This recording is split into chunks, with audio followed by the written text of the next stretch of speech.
Welcome to Let's Hear It. Let's Hear It is a podcast for and about the field of foundation and nonprofit communications, produced by its two co-hosts, Eric Brown and Kirk Brown. No relation. Well said, Eric. And I'm Kirk.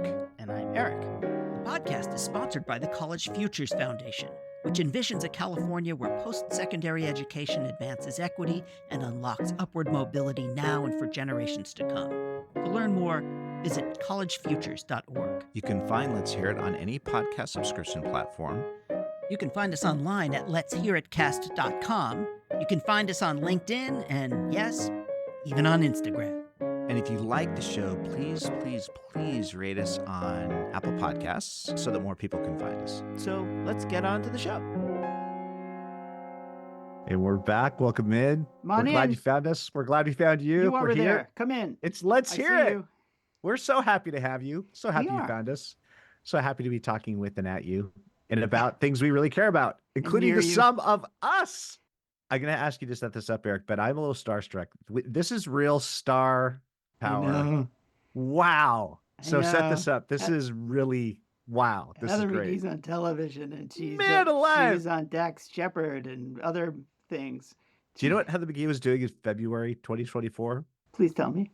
Interviewing Michelle Obama on Michelle Obama's podcast about Michelle Obama's book. I have heard of both of those people. That's very impressive.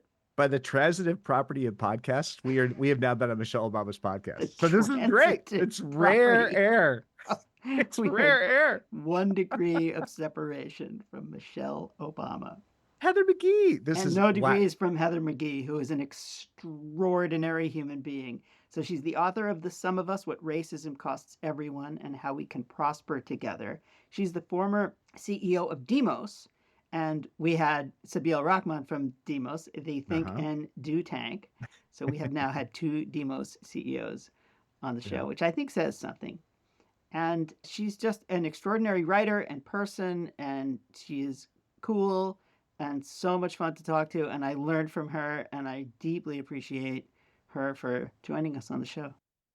So let's talk about a couple of things Heather's created. So of course, there's The Sum of Us, What Racism Costs Everyone and How We Can Prosper Together. That's also been adapted for young readers, which I think is so cool. So there's actually 2 pieces there. And then in addition, Heather has done a podcast, the Sum of Us podcast, breaking down different aspects of the work as she sees it moving forward. And it's super cool to see all that work. And then I do want to say one thing, because there's something very aggressive that's said very early in this podcast. We just got to clean it up. Yeah, you're right. Heather McGhee has said that tater tots are a hate crime. And I just, we're just going to leave it there, leave it at that. But I do want to say, everyone makes their own opinions, makes their own assessments. But I do want to make that statement right up front. Tater tots are basically the head cheese of potatoes. You understand that I'm a native Iowan, right? I understand. So that. some of us grew up that, tater tots are their own food group for some of us. So I just want to just think this isn't really. Let's get some clarity there. We want to address that. We briefly referenced what's the matter with Kansas. I think we now have to add Iowa. Yeah, we do have to. That's another episode. Well, fair enough. Let's get into this. This is Heather McGhee on Let's Hear It, talking about The Sum of Us, What Racism Costs Everyone and How We Can Prosper Together. This is Heather McGhee. We'll listen to the conversation. We'll come back. Welcome to Let's Hear It. My guest today is Heather McGhee. Speaker, advocate, she's the author of The Sum of Us, What Racism Costs Everyone and How We Can Prosper Together. Heather is the former president of Demos. She's chair of the board of Color of Change, and she's a regular contributor on NBC. And oh boy, this is going to be fun. Heather, thank you so much for joining us today. My pleasure, Eric. So I have to confess to you that I've spent more time preparing for this interview than I have in the 5 years and 100 episodes that we have. And it's a million reasons. 1 is that I want to do you justice. 2 is that the work that you're doing is speaking to so many of the conversations that we have had over these 5 years. And So my brain gets all mushy, and I'm trying to now kind of disentangle and retangle all of the threads in it. And I think that this conversation is going to be such an important part of what we've been talking about. So I spent an extra time, and that's probably why I'll screw it up. But thank you so much, Heather. I'm delighted to meet you and to have you. This is so cool. I'm glad to be here, Eric, and we'll have fun. I'm planning to have fun. I'm not going to ask you tater tots or French fries. It's an inside joke. You did this really fun conversation with Alicia Garza and I Poo. And that was like the first question they asked you. What are you talking about? Tater tots are a hate crime. I hate tater tots. Offensive. Because we're not there in our relationship yet for me to ask you that question. All right. So let's dive in. Now, you've spent your career working for racial justice. And you wrote this book, The Sum of Us, that helps people understand the high cost of racism to all Americans. So I want to talk about this book, and we'll talk about a whole bunch of other things. But the book is a challenging book. I mean, you spend a fair amount of time talking about the painful, terrible legacies of racism in America. And you begin to suggest how we can undo these legacies. And you claim to be an optimist.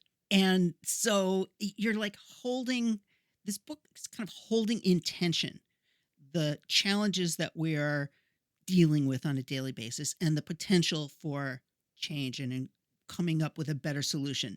How do you hold both of these realities? First of all, Eric, I should say I wanted to interrupt you when you said you spent your career working for racial justice. And that's basically true. But I actually spent my whole career working for economic justice. That was really where I got my start. It was why I went into working in public policy and politics. It was because I wanted to fix the economy to make it better for most people who were being very ill-served by the economic elite and the rules that they set. And it wasn't, I'm a Black woman. I care about race and racial justice and communities of color, but I'm not like a civil rights lawyer, right? That is not what my career has been in. My career has been in financial regulatory policy and taxation and wage and labor policy and industrial policy. And so, but what I discovered, and really The Sum of Us is in so many ways my kind of reflection on that discovery, is that you can't get to a world where everyone's got a fair shot and has nice things like universal health care and paid family leave and childcare and a great job without dealing with the racism in our politics and our policymaking that's holding us back. So I did just want to kind of make that correction because it's an important part of how I got there and an important part of the journey that I take readers on. Most of the people who read The Sum of Us are not people who care first and foremost about racial justice. They're people who are puzzled by the dysfunction in our society and want to understand what gives. And my answer is that it is so often the impact of racist zero-sum thinking on our society that is causing all these vexing public problems. But it's almost because of that, Eric, that I'm able to be optimistic, because I used to be a generalist who would wake up and work on all of these different public policy issues: rising student debt, low paid work, climate change. And, I think that is something that gets you overwhelmed and exhausted, because it feels like, oh gosh, we are going in the wrong direction on so many different areas. There's just so many issues where the wealthy and the powerful have way too much sway, and there's so much self-sabotage going on of our society. And once you realize that there's sort of a common set of problems and sort of faulty thinking and political dynamics that have so much to do with race, that are kind of a common thread underneath each and every one of these issues, I actually became more optimistic, because I felt like, well, if you could just pull at that common thread, then progress on each of these issues will be closer at hand. And so, fundamentally, Eric, I'm optimistic because I know that decisions by powerful people made the world we're in today, and better decisions can make a better world. And we're not that far off from those better decisions. It tends to be, a few tens of thousands of votes in any given state that can make big swings in our public policy happen. And usually what's stopping us from having a kind of multiracial governing coalition that is oriented towards progress is just how much racism there is in our political election that cycle. Well, let's talk a little bit more. You talked about the zero sum game, and much of what your book is about and what you've been talking about lately is this zero sum game. Can you just talk more about that? I won't explain it. You do a better job. What I discovered on the course of the journey that I took, which ended up being the sum of us, is that our collective economic progress is being held back by a lie. And that lie is the lie of the zero sum game. It's a story, a collective worldview that is a predominant one in the US. It's on the rise in the US. It's one that says that there's kind of a fixed pie of well being. And if I get a bigger slice, that must mean that you get a smaller slice. And according to the research, it's actually a racialized worldview in that one, the story goes, it's racial and ethnic groups that are sort of competing with one another for dominance and status and belonging. And interestingly, it's racialized because white Americans are far more likely to view the world through this zero sum prism than are Americans of color.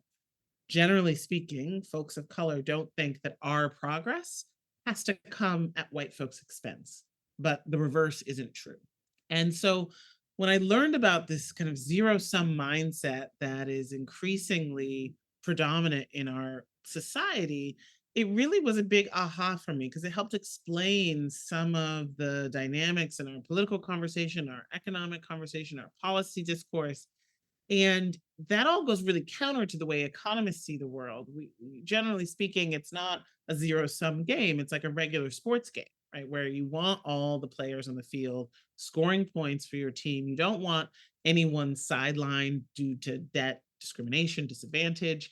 And, the economists at Citigroup, for example, calculated that because inequality is bad for growth, they actually put a number on it. They said that the black white economic divide cost the US economy $16 trillion dollars over the last 20 years.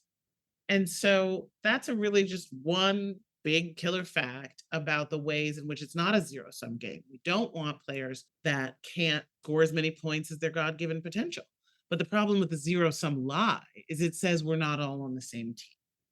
And so this zero sum story, which you can hear echoes of in so much of our discourse, is really pernicious. And it's underlying a lot of the self sabotage that we see in our society. You talk about narrative a lot, and we talk about it on this show a lot. And everybody wants to shop in the narrative aisle. If you're working at a nonprofit, or I don't know if they click on the narrative button online. I don't know if people shop in aisles anymore. But the idea is that we want to control the narrative, and that the narrative is this story. So that feels like this is an important narrative, important Mhm. with a, I don't know, it's an important narrative in American society, that among some folks that think that there is a zero sum aspect to our society. It feels to me like there is a almost parallel and equally pernicious narrative, like the American dream myth, the Horatio Alger myth. If you work Mhm. hard and play by the rules, which was something that Bill Clinton talked a lot about, that Mhm. you will get ahead. And Mhm. so there are maybe these two narratives that are overarching either our economy or our politics. Yeah. Do you agree that these two very powerful narratives that seem to kind of crowd out many of the other countervailing narratives that folks would love to be able to promote, like that we all benefit when there is diversity, when we have the opportunity, that when everybody gets a chance to be on the field or be on the team? Do you think that I have this largely right, or are there other narratives that you think that are equally powerful, that are just kind of vying for prominence? I think that those are largely right. And I think the relationship between them is what's the most interesting to me, because the American dream is an individualistic narrative, right? It is one that says that I control my destiny, and that, there's something embedded in there around a meritocracy, right? The idea that really you get wealthy by being amazing and by working really hard. And the flip side is that if you're not wealthy, you're not amazing and you don't work hard. But the other question that I think is really important that the right wing really makes sure to poke, which is not just, are you in control of your destiny and what does it take for you to succeed, but how should you think about other people's success? And how should you think about other people making progress? And so that's where the zero sum really kicks in, right? Because so much of what drives the grievance narrative of Trumpism isn't about, I mean, in some ways, like, I wish he was talking more about, like, be rich like me, enroll in Trump University. I'll make the country Trump University. But instead, Right. he's talking about, like, you should vote for me because I will stop migrant children. It's a very much about who are these other people who are encroaching on your American dream. And I'm going to beat them down with a stick so that you can flourish. And you argue that this is so self-defeating. And you tell this story about how people would close public pools rather than let black people swim in them. So white people Mhm. would close public pools so people would literally drain their own pool to keep other people from being able to experience or join in the same public goods that taxpayers paid for. And then we saw Robert Frank asking what's the matter with Kansas, and apparently he didn't notice that there's a race problem in America. Mhm. But like wondering out loud, why do people vote against their interests? Mhm. Can you just say more about that? I mean, you started talking about it, but it seems kind of amazing to me and to others that people would be so self-defeating in their actions, in their politics. You even say that people are more liberal than the people that they elect. Yeah. Yeah. And so I'd love to hear you say more about that. Yeah, I mean, first, like, what are we really talking about here, right? We're talking about the fact that the majority of white Americans have rejected the Democratic candidate for president ever since a Democrat, Lyndon Johnson, signed the Civil Rights and Voting Rights Acts into law, right? And there's never again been a white majority support for the Party of the New Deal, which is the party that created the white middle class. And once that New Deal, which was a set of economic public goods from Social Security to the GI Bill to massive investment in housing and the guarantee of mass home ownership, high labor standards and collective bargaining, right? That whole program that created the greatest middle class the world had ever seen, all of it was racially exclusionary in one way or another. And I talk about that in the second chapter of the book. So I make the parallel that the New Deal was kind of like a whites only public pool, of which, there were nearly 2,000 in the country, these big grand resort style public swimming pools that were also part of the New Deal, a sort of real solid public good, not an economic public good. And once those public goods were integrated, the promise of our economy being offered to everyone who had contributed to it, not just white people, in the 70s and 80s, in that sort of turbulent time of social change, that was when you really began to see the majority of white voters saying, I don't need to swim in this pool anymore. I don't need this New Deal paradigm that says that government and business and workers are going to, work together to create a high standard of living. No, I'm going to side with the rich white guys. I'm going to side with the Republicans. I'm going to side with the conservatives who are saying that it's all about the market. And what do we really mean when we're talking about the market? Is it like a shopping plaza or a portal or a town square? No, we mean rich people. We mean, the market is big corporations and the people who are successful financially in this rigged economic system. And so that ideological shift away from communitarian politics, away from collectivism, away from the New Deal is one that has wrought, major havoc over our economic life. It's brought us the inequality era. It's brought us the destruction of labor unions and deindustrialization and a stagnant minimum wage and policy that doesn't keep up with the way families live, right? And of course, who's been impacted by that? Just like a drained pool, everybody. And so that certainly is the big argument, is that white voters have paid an economic cost alongside the rest of us for turning their backs on the formula that created the middle class, and that it's largely racial resentment and a sort of anti-government sentiment that is really inflected by anti-blackness and the association of government and public goods with undeserving people of color that has really sort of fueled the right-wing economic agenda to redistribute wealth upwards. Now, I don't think, however, that white people have voted against their own interests in so doing. Yeah. And so, we need to define interests broadly. I say that there have been costs for the average white voter, for sure. The average white voter pays too much for everything from healthcare to childcare and, all of that, right, than they would if we'd allowed the New Deal to keep growing and expanding. But ultimately, A, white folks are doing okay, relatively speaking, right? Relative to Black and brown families at every level of education, right? And in some ways, what you have is beyond a certain level of subsistence that is necessary, mainly important to you because it reveals kind of who you are and what your worth is. And so if you've got other signifiers that are powerful in our society that are saying you're still at the top of this food chain, right? You're still the default American. You're still the real American. You're still on this team, this really powerful team that is winning. Then that's communicating something that might be worth, a few thousand more dollars in your pension. W.B. Du Bois called it the wages of whiteness, that the white workers in the South were willing to be paid in a psychological wage instead of linking arms with Black workers to demand higher real material wages. They'd rather be separate and apart because that paid its own psychological wage. So I guess I'm always a little bit reluctant to say that white people who are voting against a fair economy are voting against their own interests. They're maybe voting against their own material interests, but there are other interests. Yeah. Well, it's a little early in the day for me to start drinking, but after this break, we're going to talk about what to do about all of this. So we're going to take a quick break with Heather McGhee.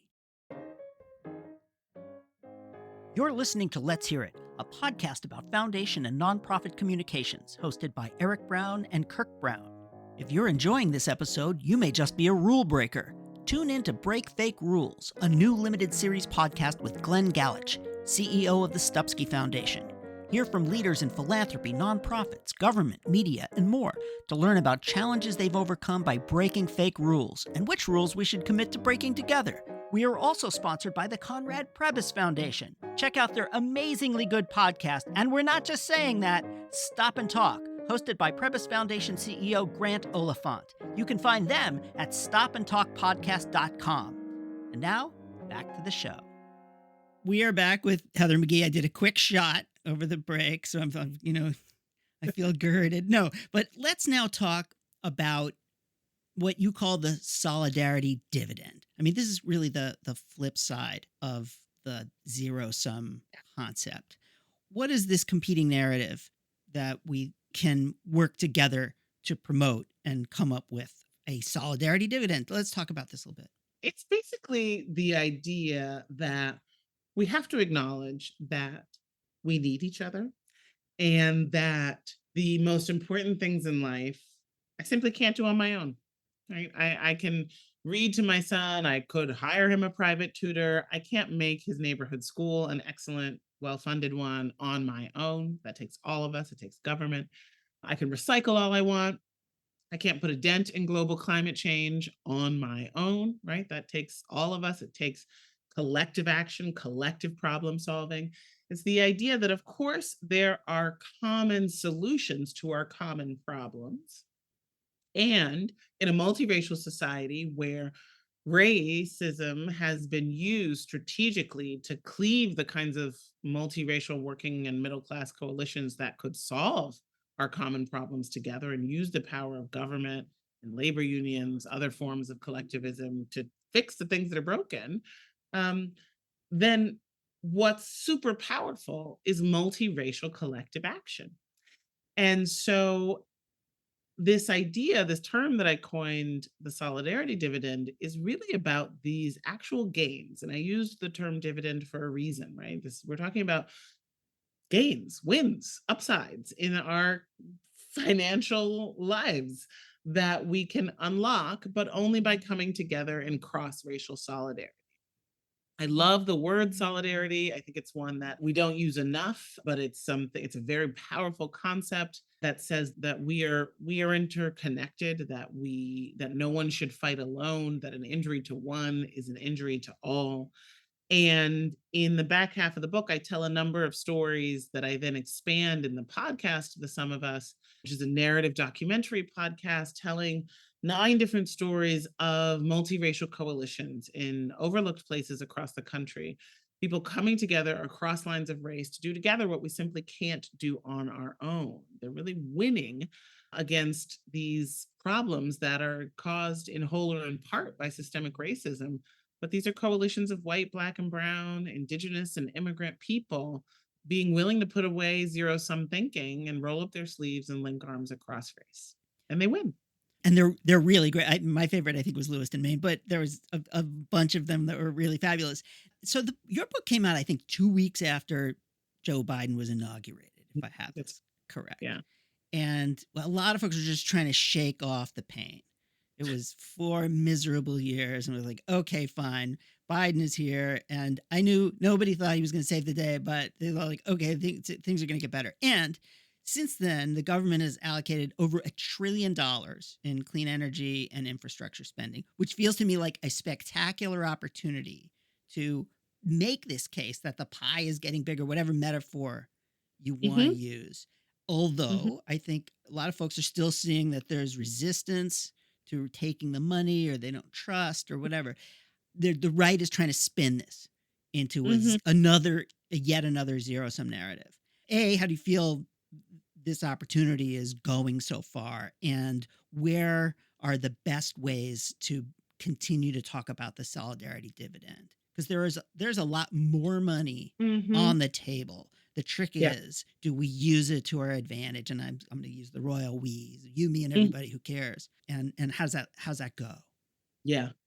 Well, I mean, to be honest, much of the agenda that came out of the Democratic trifecta and the first 2 years of the Biden administration was a raft of solidarity dividends, from the child tax credit, right? Which is just one of those like perfect kind of New Deal things. It's just like, listen, we're just here to help. We're just here to say it's expensive to raise a kid. This is not a complicated program. It's just like, here's a little help to every man, woman, and child in a family, right? Based on how many children you have. And we're not going to do universal childcare or, paid family leave because, for some reason, Joe Manchin doesn't like it, but we can at least do this. Like that is a great example of something that would not have happened were it not for a multiracial coalition. And it's a dividend for everyone. And there was not massive opposition to it. It was a huge welfare program for everybody. So that's an example. I also think that, canceling student debt is another really great example of the kind of solidarity dividend, where this is about a really messed up experiment we've tried with the past couple of generations by saying, let's drain the pool of public resources around college. Let's make it a private membership only thing where you have to pay to go and keep paying through the nose in a way that grows over time. And it's a complete change from the kinds of financing for higher education that helped put the United States on the map in the 20th century, back when 90+% of the college going population was white. And so when the administration took up a demand that really began in the Black community, saying, we need to cancel this debt. This is a racial equity issue. We've got generations of young people now who were deliberately locked out of wealth building in the 20th century because of the exclusion from the New Deal's largesse. And now their children and grandchildren are having to pay that same government for the privilege of having gone to college and played by the rules. It doesn't make any sense. It's a huge wealth drain on the future of the country, and it's aggravating the already wide racial wealth gap. And then you saw Biden being willing to pick that up and then make it something that was for all borrowers, right? That's a solidarity dividend. And yes, the right-wing corporate court knocked it down with a really zero-sum argument, I may add, Eric, saying that basically unfair for some people, student borrowers, to get this benefit, like as if there should be this widespread resentment by the rest of society for our fellow Americans to have a little bit less of a boot on their neck. I don't know. But still, the administration has canceled, $200+ billion of debt. And that is good for everyone, right? It's good for the borrowers. It's good for the borrowers' next creditors. Because we're going to go out and get other loans and better loans and more useful loans for the future. We'll get mortgages. It's good for the housing industry. It's good for employers, right? It's good for families. It's good for seniors, right? And so all of these ways in which a well designed answer to a widespread problem, we can only have it through a multiracial coalition that puts the right people in power and makes these demands to fix our problems together and rejects the idea that we can just do it on our own. And that there are these widespread benefits that are often really, really obvious ones that go beyond the people who are targeted to get those benefits. It's really easy argument to make in a consumer driven economy, right? When parents have more money to spend on their children, you line up the beneficiaries of that. So your book and this argument, this conversation really feels like a natural extension of the race class narrative work you did at Demos with Anat Shenker-Osorio and Ian Haney Lopez. And I hear about it all the time. Whenever I talk to folks who are out doing their thing, like, oh, we're using the race class narrative to do our work. Can you talk about that? And in particular, the work that you did in Minnesota, which you talk about in the book. And I also hear from like, oh, the Minnesota thing, the Minnesota race class thing. It was a way of taking this approach and putting it into, frankly, a political area. And I think it was 2018. Can you talk a little bit about that and how organizations who are listening right now, I mean, our audience is foundation and nonprofit communications people, can learn from that to apply to their work tomorrow, and they should. Yeah, absolutely. I mean, so the idea for the race class narrative came about because there was a real need in our field. When I was at Demos, when organizations, campaigns, candidates, foundations, people trying to do anything in the world kept running up against the roadblock of strategic racism, right? Stopping us from having nice things and from winning on everything from anti-poverty measures to, education, to housing, to climate, right? There was just a very tried and true playbook of strategic racism looking to wedge voters apart by race in a way that only benefited the entrenched powerful interests, the polluters, the wealthy, etc. And so Ian Haney Lopez, who was my law professor and a friend and a kind of co-conspirator, and then Anat, who actually knew how to do message development and research and testing, we got together and had dozens of organizations and leaders, do input into this idea of like, can we have a set of messaging principles that deal with race and class together and that are really focused on creating a multiracial coalition for collective action? And can we deal with our underlying competing narratives around the role of race, around the role of the government, and around the role of the economy? And I know that you've had Anat on the show before, so I'm sure she's gotten way into the weeds, but mostly she just cursed. She is a colorful character. She's very colorful, salty language, I believe I referred to. I'm sorry. Please go on. I think that the thing that really warms my heart about the race class narrative is that it still lives. And more importantly, it's not just a set of talking points. We knew from the beginning that it would have to live in people and that there would have to be a mechanism for organizations on the ground to be able to work through it for their applied context. We're doing a healthcare ballot initiative in Kansas. We're doing a democracy reform campaign in Florida, whatever it is, right? And that it wasn't just like, here, take this PowerPoint. It would be like, actually, this is the specific Somali community we're trying to get on board. And this is particularly the rural community we're trying to get on board. And here's what the opposition is saying. And how would you counter that? And so there's this wonderful organization that exists now called We Make the Future that I'm on the advisory board of, that is a handful of people who work every day with grassroots advocates and organizers and campaigners and community foundation folks, whoever's trying to do something together on the ground, and they need to sing from the same hymnal. So the Minnesota example is a great example of a state that had a strong, progressive, history, but one that was very challenged by demographic change and new immigrants, and specifically by the ascendant right wing, kind of Tea Party right wing, its ability to use demographic change to wedge white voters against the kinds of progressive economic policies that they had supported in the past. And so there was a campaign rubric that was called Greater Than Fear. And it was basically inviting people in Minnesota to not be afraid of the future, to not be afraid of their new neighbors.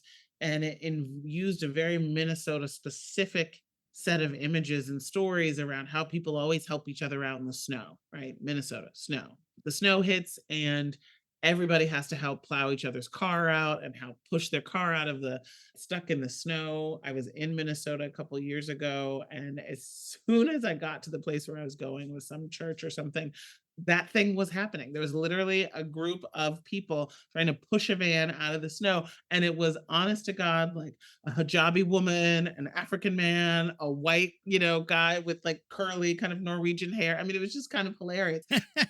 And that was used, and of course, this is very important, that RCN framing was used by grassroots organizations on the doors, by the teachers' unions, by the elected officials and the candidates, right? So that it was this, because it's one thing to have the good words, it's another thing entirely, this is usually where we lose, for people to actually hear them. We just don't have the ubiquity, right?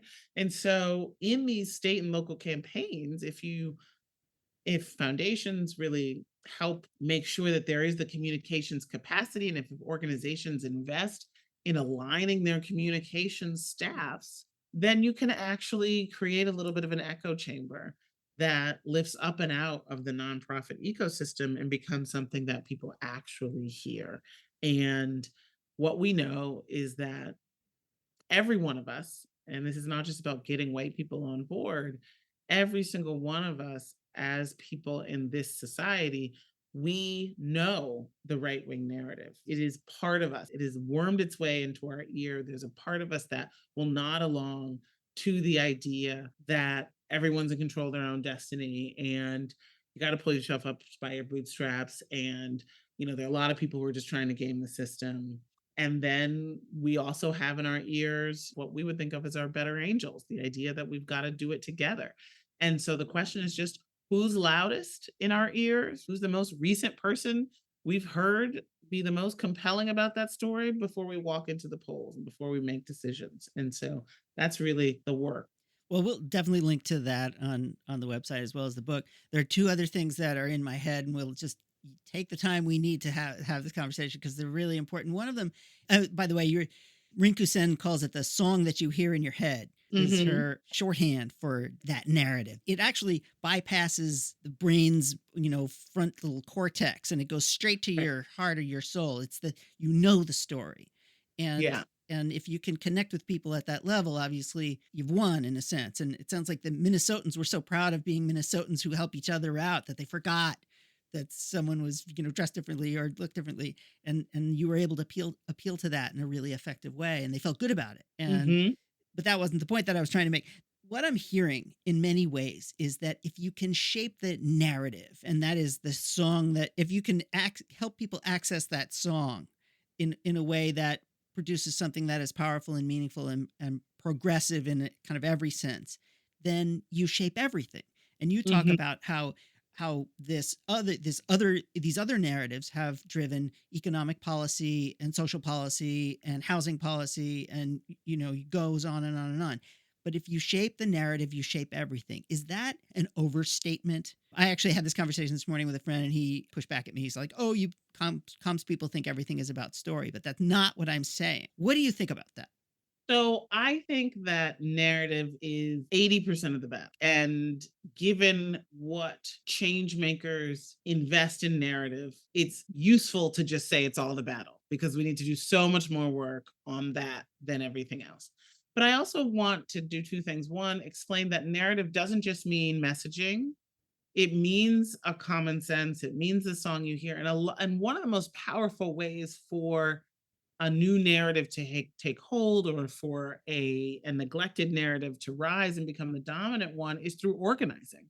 And, most of the stories that I tell in the book and the podcast, The Sum of Us, are stories about a different narrative, but they're about a different narrative that people began to really see, feel, taste, touch, and hear, and most importantly, believe, because they saw people being willing to put their bodies on the line to fight for that different narrative, and saw them express that different narrative through protest and through strikes and through action and through organizing. You can hear a message and say, yeah, that makes sense. But if you see someone, a fast food worker, being willing to risk their job for $15 an hour, that is much more powerful than hearing the message that we should raise the minimum wage, right? And so I think narrative is more than comms. It's how we get our belief systems about what's right and proper and fair. And most often in our society, it's been organizing and protest that has actually moved the needle on that. But then I also think there is a limitation to all of that narrative building, even the ones that are embodied through struggle, because we have a system of um, governance that is rigged. And so you can have 88% of the country reject the idea that we should censor what we teach our kids because it might make white students feel bad, right? 88% of the country thinks we need to teach all of American history, the good and the bad. But then we have over a dozen states passing these laws to ban accurate history, right? And that's just because we have these gerrymandered state legislatures. We have a system where there's very little accountability for, crazy right-wing experimentation.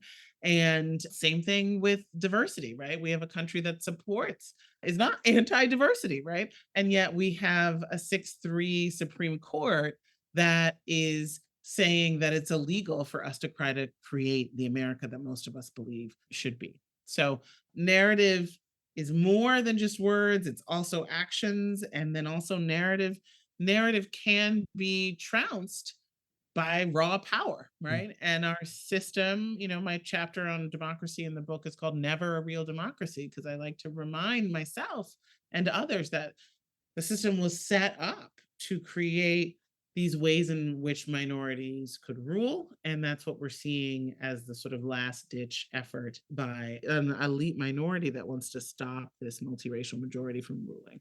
For the record, I totally agree with you. And oh, by the way, Anat was a great guest. I didn't mean to suggest that she was not. She was one of the best guests we've ever had. Okay, so in just the last couple of minutes that we have, you can't turn around 400 years of history and narrative in an election cycle. But given where we are right now, what gives you the most hope? In so many ways, what gives me the most hope is two things. One, I spend most of my time still going around the country. I need to count up. I think I gave like 19 different talks in different parts of the country in the month of March. And so I'm in Kansas City, I'm in central Pennsylvania, I'm in central Missouri, I'm in Ohio, right? I'm really all over these places where, most of the nonprofit industrial complex is not.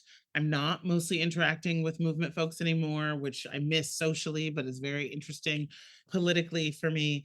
And I'm here to tell you, to report back from the front lines, that there is far more curiosity about our racial history. There is far more rejection of this newly empowered anti-diversity movement. There's far more of a desire to work together to solve our problems and to not be as divided than the media would make you think. And that absolutely gives me hope. And what also gives me hope is a related thing, which is that after the summer of 2020 and this massive consciousness raising, what the right wing did was they tried to attack what we read, what we know, what we say, what we think, right? And that's because consciousness raising is the single most powerful force, right? It was an absolute volcano eruption of empathy across race that happened in this country with the movement for Black Lives in 2020. And people woke up. And what the right has really consistently and increasingly feared is an awake, conscious, educated, curious electorate. And so these attacks that are increasingly brazen and ridiculous on what we think and what we read and our ability to just do basic things to try to make our institutions, our education systems, etc., more robust and expand the freedom to learn, they're desperate. And they're desperate because they're trying to sabotage something that's been built. I really don't like using the word backlash to describe this anti-diversity front, because backlash makes it seem like some, equal and opposite natural reaction. But this is a sabotage from a very narrow, self-interested elite. It's a sabotage of something that was built, which is a multiracial, anti-racist consciousness that has continued to show itself in the polls as wanting to reject the politics of divide and conquer. And I obviously hope that it continues to do so in 2024. But I'm here to tell you that the deeper consciousness raising that has happened in this country, you can't undo it. People are not willingly going back to sleep. They're not unlearning what they've learned or unseeing what they saw. Heather McGhee, you give me hope. I really appreciate your time. I just appreciate how you approach this work and the care and real just joy and coolness that you bring to it. It's Above all, you got to be cool. you gotta be, I feel it. Thank you so much for talking with us. For your work. And I really just can't thank you enough. Heather McGhee. Wow. Heather McGhee. Tell me about the process. Because honestly, I'm kind of surprised Heather made time for us. I'll be honest. Like Heather talks about doing 19 presentations in 1 month alone. I mean, this is a busy person. Now, granted, let's hear it. As we've established, really good idea. Good we're doing this, but Whatever. Congratulations, Eric. Heather McGhee. Anyway, I wouldn't make time for us, Kirk. We barely make time for us, right?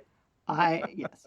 I was introduced to Heather by a extremely good friend, Ruth Wooden, who was a board member at Demos. And Ruth and I, we worked on a project together.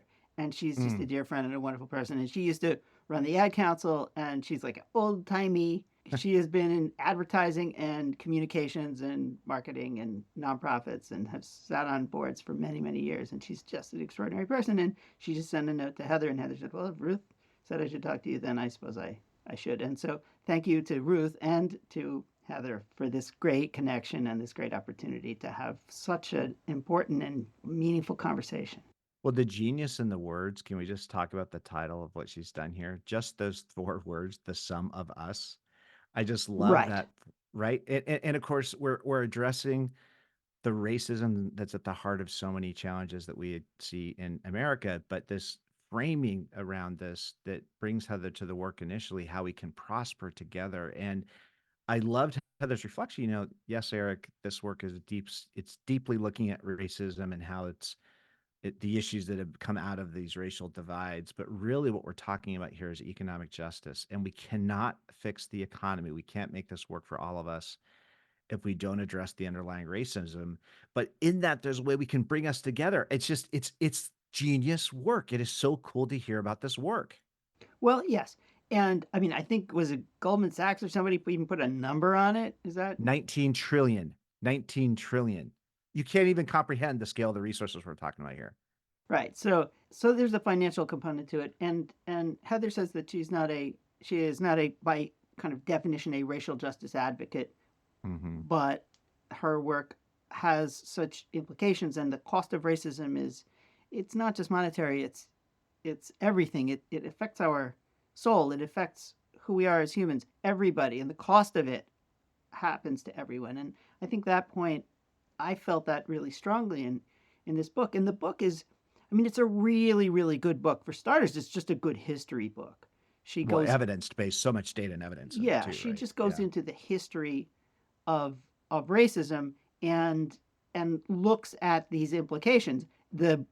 Probably the most stark example is when they literally drained the pools, the public pools, once they were desegregated. We also had this conversation about why people in Kansas or white people vote against their interests. And she says it's not really their interest because there are other countervailing interests, like white supremacy is an interest, even if it doesn't have a financial benefit, and even if it has a huge financial cost.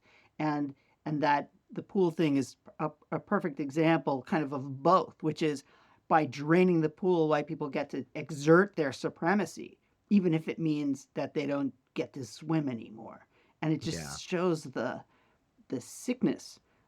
You can't turn on a television, and you certainly can't turn on cable news without seeing how that sickness is manifested in our society, January 6th and this coming election. So what Heather also does is she presents us with the flip side of that, which is, the dividend that solidarity can produce. That's the especially exciting part of her work, is building this case for how for the solidarity dividend, which you heard in the conversation. I won't repeat it, but that's the point. It's such a genius idea, though. And, I was thinking in other places, Heather has talked about one of the things that drew her to this work is this notion that information in the right hands has power. And of course, that's almost the premise of our podcast, right? Like thinking about how we're working to make this information more readily available, to power communications to create great progress, great support, great positive change. But that notion of the solidarity dividend and what happens when we're interconnected, we recognize that an injury to one is an injury to all. And actually, this is the heart of the podcast that Heather's been doing, is actually lifting up stories. And she talks about this notion of a multiracial coalition supporting change. And it made me think, we think about the different issues. What are the main issues that we need to work on? What do we have to sort out? Is division potentially the main issue? Because it seems like whenever it's possible, the language of division, the framing of division, the fear and the uncertainty, the doubt, this is why trust becomes so important, like eroding that notion of there's actually a real solidarity between people and the work we're trying to do together to create these outsized gains for everybody. And $16 trillion sounds pretty good to me. Like, that sounds like a pretty good starting point in terms of like the progress we could make. I just think this notion of solidarity and the dividend that comes from solidarity, that's the real heart of what Heather's driving towards. And it feels like it's some of the most transformative stuff we've talked about on this podcast. Well, it's funny because I was thinking back to the marriage equality debate, called a debate fight of 10 years ago. And when people said, well, if gay people can marry, if same-sex couples can marry, that weakens the sanctity of marriage, the institution of marriage is weakened. I mean, that is a zero-sum argument about marriage. And that is a play. It's a play that the right has been running for a long time. And with the marriage equality question, that lie was exposed, and there clearly is no, there is a solidarity dividend, that this zero sum game argument around marriage failed, clearly failed, and it fails. It doesn't work for these other issues, but in that's where I think we're starting to see the cracks in the zero sum argument. So that's a good start. It's a good understanding that there are ways to begin to build coalitions across race, across and class. And this is where the race-class narrative is so interesting. I love that you brought that to in. me. Yep, I love that you talked about that. Yeah. Yeah, and so you heard about the work that she did with Demos and with Anat Shenker-Osorio. All the roads lead to somewhere, but they all come together, they converge. And how they were able to connect to this deeper conversation, a deeper narrative about who people are. Frankly, this even gives us a short throwback to Robert Perez of 2 weeks ago, when he talked about the upstairs brain and the downstairs brain. And so people were trying to connect or diffuse the downstairs brain and find solidarity and connection in this upstairs brain, where you can have empathy and caring. And I think that these pieces, the way they are coming together and the way people are using these narratives to forge political connections, and I agree, message is not narrative. Narrative is deeper, is extraordinary. And it's something that we all need to just continue to do. We need to pay attention, and we need to see how these folks are doing it well and learn from them. I thought your back and forth about narrative was awesome. And, Heather talking about, narrative is not just messaging. It's what you see, feel, taste, touch, hear, believe. So you can see narrative expressed in organizing. This notion that you talked about it, the song you hear in your head is what narrative is. But I was thinking, one of the things I'd love to publish on sometime is this notion of language versus experience, and I feel like one of the great projects of humanity has been how to master the technology of language. Like we've struggled with it ever since it was created. Is it, what does language mean? How do we use language to create commonality instead of create division, et cetera? But that link then between what we do with language and how we express that. And I would say that visual language, I would say that in every form, it's really language. How do we link that to experience so that those two things work together to give people a lived sense that they have a place in this world that you've pointed out before? It's like one of our challenges today is we're describing a world that doesn't exist yet, saying it's going to be better. Trust us, we can build that world together. And so, as we wrap up, I want to just, However, so the counterpoint to that is what Anat said, which is we did, we can, we will. yes, that's And right. There's the inevitability. Yes. Yeah, it's this notion of inevitability. It is not Yes. we're going to a place that you've never been before. We did these things, and here's where. We can do them now, and we will do them in the future, and join us to a better world. And I think that is the companion piece Yeah. to this conversation. Well, I loved Heather's reflection at the end of your conversation about consciousness raising and what happened in 2020 around consciousness raising. So I was thinking about this, and I was thinking, so have any of us encountered the word woke in the public dialogue? Right. And it seems like such a powerful, like that is in theory the antidote to this consciousness raising that was created out of 2020. And then I think about multiracial coalition. And how often do we encounter that word in public consciousness, right? But it's like, this is kind of the challenge, I guess, of the moment, right? Is how we take this consciousness raising, continue supporting it so it continues growing. We have to find our way through this language that's being pointed at that whole notion that's around woke, no, this is all woke, this, woke, that. And that's actually the real monster in the corner. But getting into this actual multiracial coalition that can cause good things to happen, it feels like that's the grand arc of the narrative we're in right now. Sure. And your opponents are going to take your language and attempt to twist it and turn it into a dirty word and manipulate it. And the trick is to find the thing that connects people. You don't have to coin a phrase in order to make deep emotional connections with people, to connect with them in their downstairs brain and their upstairs brain, to understand how this concept of the sum of us, the value of the sum of us, that is indivisible. And it is certainly not a zero sum. And so those are ways to get around and through all of the crap that the other side will throw at you. And they will attempt to distract you and put you on your heels by making you defend your terms and that sort of thing. And the trick is to not get sucked into that stupidity. And the trick is instead to continue to find these bonds that make us human, that give us hope. It's the reason that we get up in the morning, and find a way through the craziness. And again, Robert Paris said that you can't message to somebody that you have contempt for. And so that's hard because, we all feel this frustration and this anger. And yet, it's not like we want them to necessarily carry, I don't know, the flag, let's call it, or some other metaphor. But what we need to do is to connect on some different level and find a way through, because that is going to benefit everybody. That is the solidarity dividend. Yeah. Incredible work. Heather McGhee, starstruck, a star among us. Thank you, Heather. Let's hear it. Heather, thank you. The Sum of Us, What Racism Costs Everyone and How We Can Prosper Together. Check that out. Check out the adapted version for younger readers. And please check out the Sum of Us podcast. It's really awesome. And that really takes the story forward. It's all the kind of multiracial coalition work that has been done, that is happening, that's creating real gains on the ground in a lot of different and interesting places. And the one comment Heather made that I completely agree with from my own experience, that the perspectives we're getting around a divided America showing up in front of us in the mainstream media don't get borne out when you actually get into the field. And I would encourage all of us to actually take that time. Chris Ducardi talked about this when he was talking about the work the Heinz Endowment is doing. Take the time to get into these communities. Don't trust what other people are saying about them. There's much more commonality out there than the way I think we give ourselves credit for these days. Go to Iowa, try the tater tots, see for yourself. We will see you next time on Let's Hear It. Heather McGhee, thank you so much. Mr. Brown, thank you so much. That was awesome. Thanks, Kirk. See you next time. Okay, everybody, that's it for this episode. Please let us know if you have any thoughts about what you heard today or people we should have on this show, and that definitely includes yourself.